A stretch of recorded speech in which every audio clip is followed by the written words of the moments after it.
Hierdie Woensdag het ons 'n afsy-laagdrukstelsel wat die land nader vanuit die weste en reeds Woensdag verspreide reën en donderbuie sal bring, wat teen Donderdag wyd verspreid sal voorkom met swaar reën en donderbuie wat stadig ooswaarts sal versprei deur die dag Donderdag met tussen 50 en 100 mm reën wat kan voorkom oor dele van die Noord-Kaap, Noordwes en die Vrystaat en kan lei na wyd verspreide oorstromings. Die weerdiens het reeds 'n geel vlak 2 waarskuwing in plek vir ewige donderbuie met swaar neerslag oor dele van die Noord-Kaap, Noordwes en die Vrystaat vir hierdie Woensdag.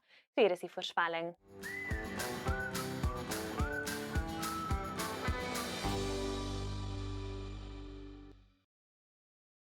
Woensdagoggend is dit yskoud oor dele van die Noord-Kaap, sowel as die Oos-Kaap, die Vrystaat en rondom Lesotho met wyd verspreide ryp moontlik, so wees asseblief waaksaam. Dan sien ons verspreide reën en donderbuie wat wyd verspreid sal raak teen Donderdag en stadig ooswaarts sal beweeg oor die sentrale gedeeltes van die land, voor die afsy-laagdrukstelsel teen Vrydag weg van die land beweeg. Nou Woensdag is verspreide reën en donderbuie reeds moontlik oor die suide van Namibië, dele van die Noord-Kaap, Noordwes en die Vrystaat. Slegs enkele ligte reënbuie is moontlik in en om Gauteng met 'n reënerige dag wat voorlê rondom die oostelike plateaurand in Limpopo. Suidweswinde waai matig tot fris langs die ooskus met 'n noordooste wind wat optel en fris waai oor dele van die Noord-Kaap. 'n Matige suidooste wind word verwag rondom Kaapstad. In die Weskaap is dit weer eens 'n koue oggend met minimum temperature onder 10 grade, net 6 die oggend in Woester en Robertson.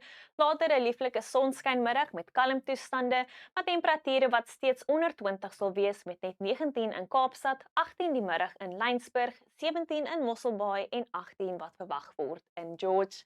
In die Weskaap is dit 'n koue oggend met minimum temperature onder 5 grade oor dele van die Karoo en onder 0 grade in die noorde met -2 in Aliwal Noord, -1 in Koa. Later 'n sonskynmiddag met temperature wat steeds net so rondom 15 is vir die Plateaurand en rondom 20 vir die Ooskus. Aanvanklik mistig op plekke in KwaZulu-Natal, later gedeeltelik bewolk en koel met 20 in Pietermaritzburg.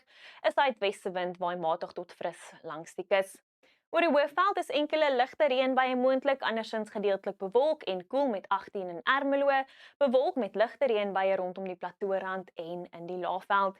In Limpopo verwag ons reënerige toestande rondom die oostelike Plateaurand, 'n suidooste wind waai fris in die Laagveld en draai noordoos en waai fris in die Bosveld, waar enkele ligte reënbuie moontlik is en temperature so rondom die middel 20s sal wees. In Noordwes is dit aanvanklik 'n koue oggend met minimum temperature onder 5, later verspreide reënbuie wat sal inbeweeg vanaf die weste, met die weerdiens wat waarsku teen ewige donderbuie wat veral teen Donderdag sal swaar wees. In die Noord-Kaap is dit aanvanklik 'n yskoue oggend oor die suidelike gedeeltes waar ryp moontlik is met -2 in Sutherland, later bly dit koud in die suide, 'n bietjie warmer in die noorde met verspreide reën en donderbuie moontlik hoofsaaklik oornag tot Donderdagoggend oor die noordoostelike gedeeltes van die Noord-Kaap wat later ook sal versprei oor dele van die Vrystaat, maar dit is aanvanklik 'n koue oggend met minimum temperature rondom 0 en ryp moontlik, later bly dit koel met net 18 in Bethlehem. In Gauteng verwag ons minimum temperature rondom 10 grade, later gedeeltelik bewolk, enkele ligte reënbuie moontlik en 19 wat verwag word in Johannesburg. In ons buurland Namibië is verspreide reënbuie moontlik oor die suide, waar temperature steeds die middel tot hoë 20 sal bereik. Dit is winderig rondom Windhoek en Gobabis, andersins is sonskynmiddag in die noorde en warm met temperature bo 30. Dan oornag tot Donderdagoggend sal hierdie reën en donderbuie versterk en stadig ooswaarts versprei deur die dag Donderdag en swaar reën bring. So wees asseblief op die uitkyk vir enige waarskuwings deur die weerdiens uitgereik. Temperature sal ook onder 15 grade bly oor dele van die Noord-Kaap en die Vrystaat. Teen Vrydag beweeg die sisteem weg van die land. Dit is nou reënerig in Gauteng en KwaZulu-Natal met ligte reën wat ook kan voorkom rondom Kaapstad. Alles al van my af, bly veilig hierdie Woensdag, tot weersiens by gunsteling weerdiens.